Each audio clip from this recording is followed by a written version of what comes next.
महिला आहे। गेल्या काही दिवसांपूर्वी आपण या महिलेची एक बातमी लावली होती। हिच्यासोबत विनयभंग झालेला आहे आणि ज्यांनी विनयभंग केलेला आहे त्याचं नाव आहे प्रभाकर चोरगे।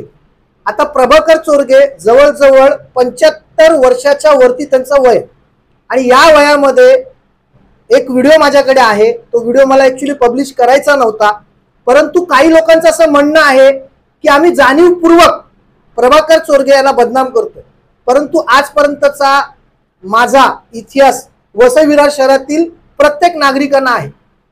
प्रभाकर चोरगे या व्हिडिओच्या माध्यमातून कसे अश्लील चाळे करतोय ते देखील बघा। आज या महिलेने बोलिंज पोलीस ठाण्यात तक्रार दिली। बोलिंज पोलीस ठाण्यात जी काही तक्रार दिलेली आहे त्याची FIR कॉपी माझ्याकडे आहे। या FIR कॉपी मध्ये या महिलेने जो व्हिडिओ पोलिसांना दिलेला आहे तो नमूद न केल्यामुळे कोर्टामध्ये प्रभाकर चोरगेची जामीन झाली। दुसरा मुद्दा असा आहे की या महिलेचा ज्या ठिकाणी हॉटेल होता खानदेशी तडका, त्याचे फोटोज त्याचे व्हिडिओज मी तुम्हाला देतोय। इथे 1-1.5 वर्षापूर्वी आपण हा लढा लढायला सुरुवात केली होती। त्यावेळेला सहाय्यक आयुक्त होते शशिकांत पाटील।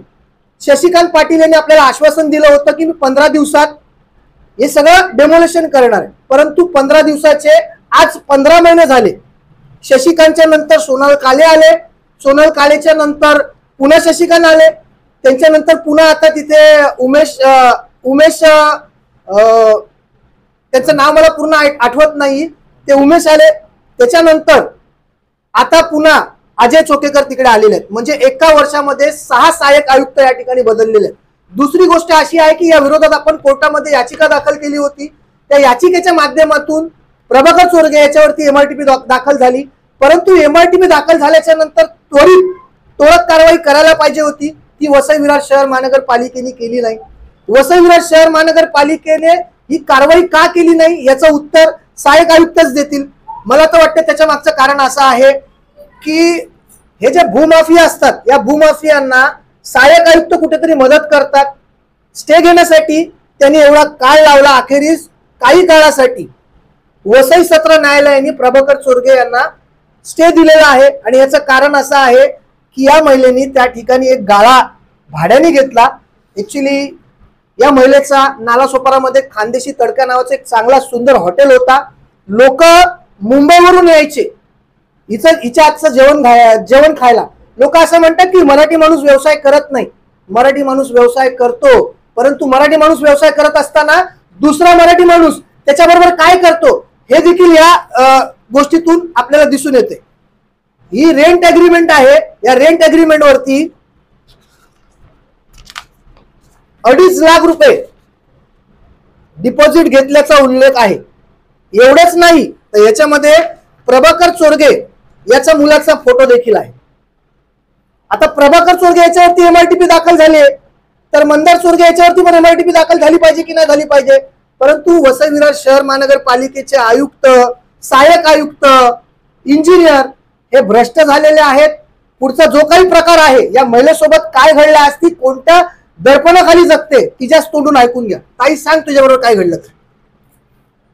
नमस्कार, माझं विरार वेस्टला माझं रेस्टॉरंट होतं।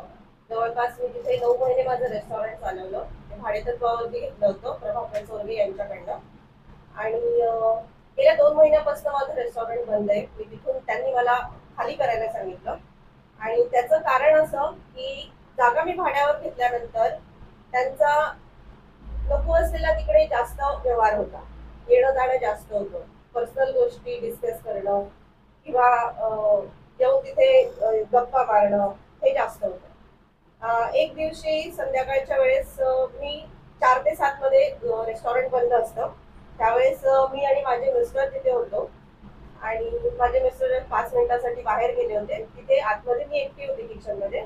त्यावेळेस प्रभाकर चोरगे तिकडे आले आणि त्यांनी मागोसा घेतला कोण आहे कोण नाही आतमध्ये म्हणून।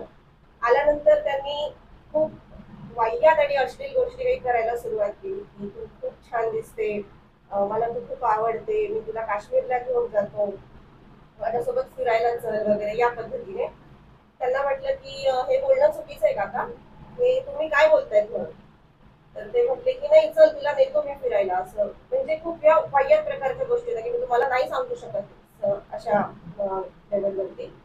आणि त्यानंतर त्यांनी तिथे कोणी नाहीये या गोष्टीचा फायदा घेतला आणि त्यांनी मला मागून पकडलं. त्या गोष्टीचं सीसीटीव्ही फुटेज सुद्धा आहे, पण तो नाही गेल्या वेळेस दाखवला, कारण की त्या गोष्टीची कुठेतरी मलाही भीती होती. कारण समोरच्या प्रभाकर चोरगे यांनी अशा काही धमकी दिल्या होत्या, जर हा व्हिडिओ तुम्ही बाहेर केला किंवा तुम्ही या गोष्टी कुठे सांगितल्यात तर मग मी काय करेन, किंवा तुमचं रेस्टॉरंट आहे, तुमची रोजीरोटी हीच आहे, तुझी फॅमिली आहे, तर मग माझं कोणी काही वाकडं नाही करू शकत. आणि खूप मोठ्या मोठ्या लोकांची पण नावं घेतलेली आहेत त्याच्यामध्ये.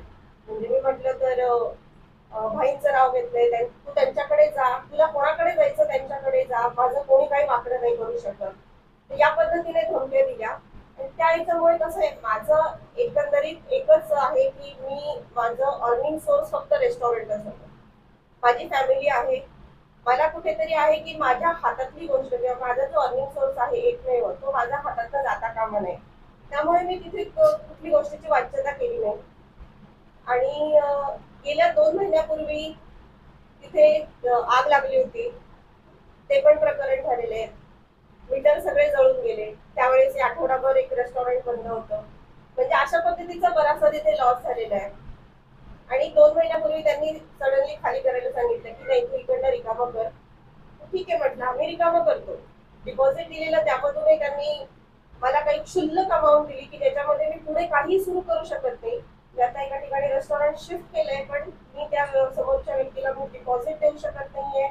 मी 2 महिने झाले आता, ऑलमोस्ट या महिन्यात हा 2रा महिना पूर्ण होईल, मी तिथे रेंट देऊ शकत नाहीये. माझा इन्कम सोर्स बंद झालेला आहे. माझ्या मुलाची शाळा आहे, घरातला खर्च आहे, घराचे हप्ते 2 ते 3 महिन्यापासून जवळपास थकलेले आहेत. म्हणजे सगळं काही संपलंय, पूर्णपणे संपलंय.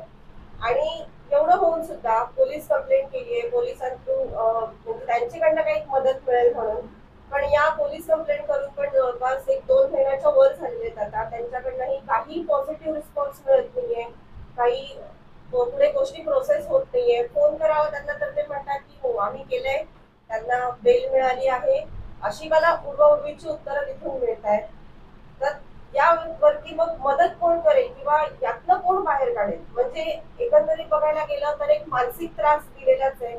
माझं सगळं विस्कळीत झालेलं आहे. त्यामुळे आता पुढे काय करायचं हे काही सुचत नाहीये.